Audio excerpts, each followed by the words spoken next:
The program started with a pilot project in March 2008 and has gradually expanded to over 70,000 households across Ghana. It is a social cash distribution initiative instituted to help alleviate short-term poverty and help encourage long-term human development.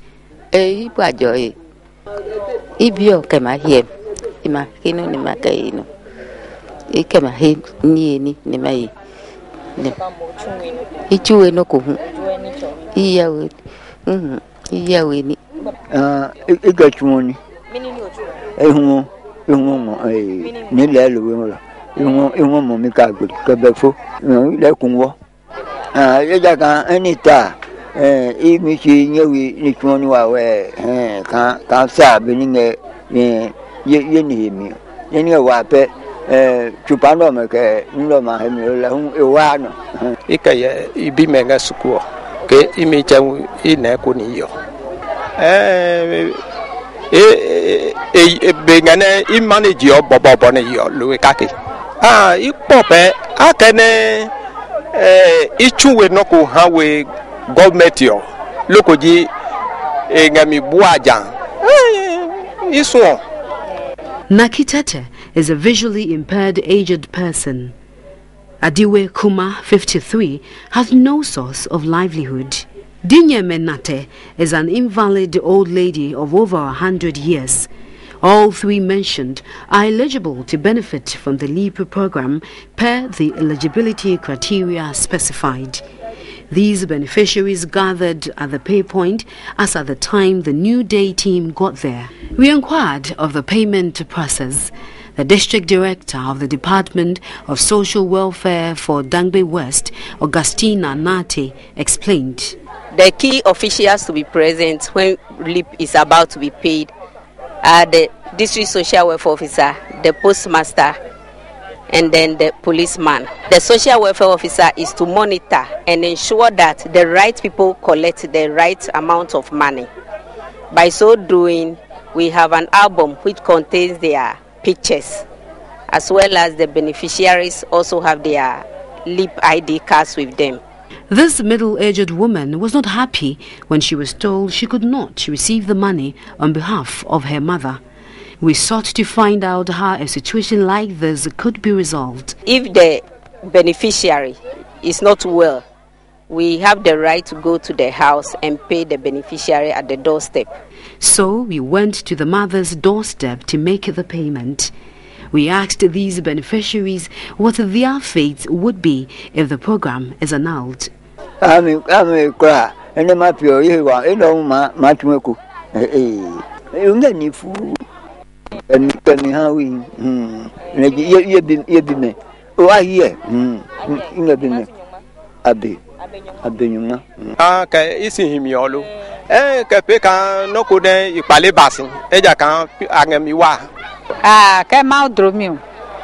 Na kai bi me maba amaba se na beingo e keke e ma pe ha wo ke mama.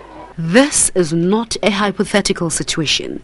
The LEAP program can actually be annulled due to the fact that it has no legal backing. So we ask, is this going to be a 9-day wonder for the beneficiaries? Does this then mean that in the event of an annulment, Naki, Kuma, Dinyeme and other beneficiaries will go back to being destitute?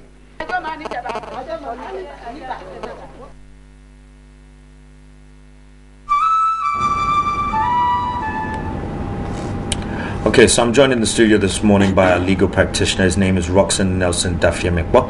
He's been with us a few times on the legal desk, but today he's assisting us with our social issues. Good morning. Good morning. How are you? Benny. Yeah, I'm okay. Good. Welcome back. Thank you. Just before we actually go into the legalities of it all, what are some of the initiatives that are actually out there, such as under LEAP, that are assisting people in poverty? Yes, I know that there are the programs under the Azuntaba program, for instance. Okay. Then those under SADA, youth in tree planting, youth in driving, where they are provided with taxis. You must have seen a few taxis in town with youth in driving inscription on them. That's right. And then also, I think that's one for the Kayaye, where they are provided with hairdressing equipment, dryers, sewing machines to take them off the streets. So there are different initiatives that are out there at the moment. Now, when it comes to LEAP itself, I mean, the problem right now is we're asking, is there legal backing for it? So what would be the answer to that? Yes, I think it's a very simple answer, and that is that LEAP is a government policy. Okay. And once it's a policy of the government of the day, I do not think the argument should arise whether or not it has a legal backing. Okay. Because policy decisions are different from certain action programs that are anchored in law. Okay. So that if you don't receive a legislative instrument, for example, backing it, or an EI backing it, or a substantive law act of parliament backing it, then you can't carry it out. Right. These are programs that were fashioned by the ministry concerned. That's the Ministry of Employment, Social Welfare. So that's correct. And there are action plans that they will submit to government of the day, that as a ministry, these are the things we want to do. And so in submitting that, they would have included a budget, and these budgets from the Ministry of Social Welfare would have been incorporated in the mother budget before it is read at the end of or at the beginning of every year. Okay. So these are policy decisions of action programs that the government intends to undertake through a particular ministry. Okay. Now, they have got legal backing. Yes, they have legal. Okay. Now let's just go on to the recipient end of this then, because the video we were watching depicted a few people who are having difficulties in receiving their funds. For instance, they're asking right now, is it a 9-day wonder? Because they've reached a point where the people they went to a few doors to actually go and give them the money. We know that this is not going to be the normal case. So for the recipients, what kind of legal backing do they have? The recipients are beneficiaries. So there should be a criteria for identified beneficiaries under these programs. I know, for instance, that under the one that was just shown in the video, where aged persons receive some emoluments, I think the basic criteria is age, and I do, if I'm not mistaken, it's about above 70 years. Yeah. So if that is the criteria, every district assembly is supposed to compile the data of these persons in their district through the district social welfare department. So you see that the issue right now, it's about implementation, right, and not the policy itself. Okay. The policy itself has come to stay. If the government intends to pursue it, then it's come to stay. But the officers who are implementing, who are carrying out the program, is where they must be monitored, and disbursement of funds as to when exactly they make payments to these beneficiaries should also be monitored. Okay. It shouldn't be a situation where somebody will move from the district, carry the money, travel to the hamlets and villages and doorsteps of the beneficiaries. What happens if you go and the beneficiary is not at home? Do you come back to account? So it's the implementation stage that is creating the problem. Okay. Now, for those who are somewhat skeptical about the whole scheme, about the whole initiative, and that they feel that it may not necessarily be somewhat valid, as a normal citizen, do they have the ability to challenge the validity of the scheme and even ask for it to be scrapped?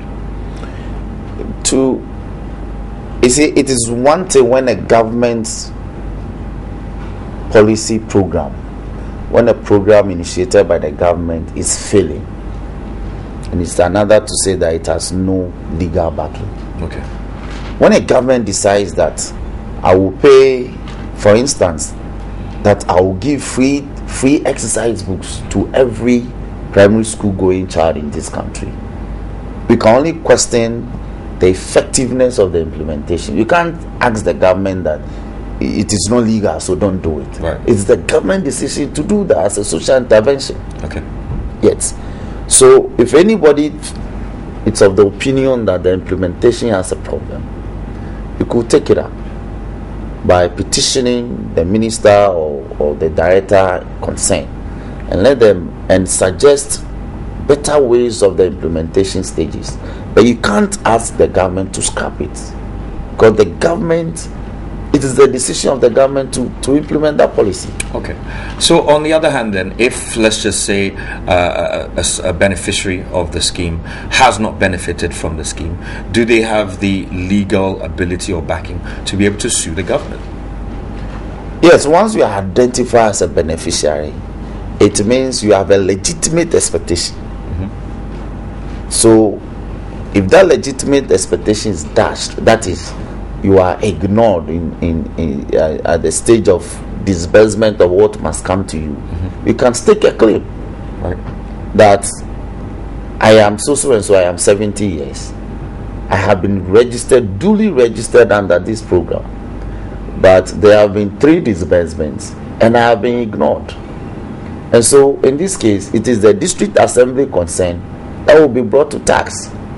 The court will have to ask, why have you not disbursed the necessary emoluments that must go to this person for all this work? And for the assembly to come, or for the officers of the social welfare department of the assembly to come and answer. So they have the ability. Yes, once you are identified as a beneficiary, yes, you are registered under this, then you can stake a claim. Okay. When you are ignored. All right. Yes. Now, will there be any points in time when, for instance, a beneficiary does try to sue whoever it is that they meant to claim these disbursement of funds from, may be in a position to lose this case due to some reason or another? You see, before you go to court, it's always reasonable to carefully weigh the pros and cons of your course of action. Okay.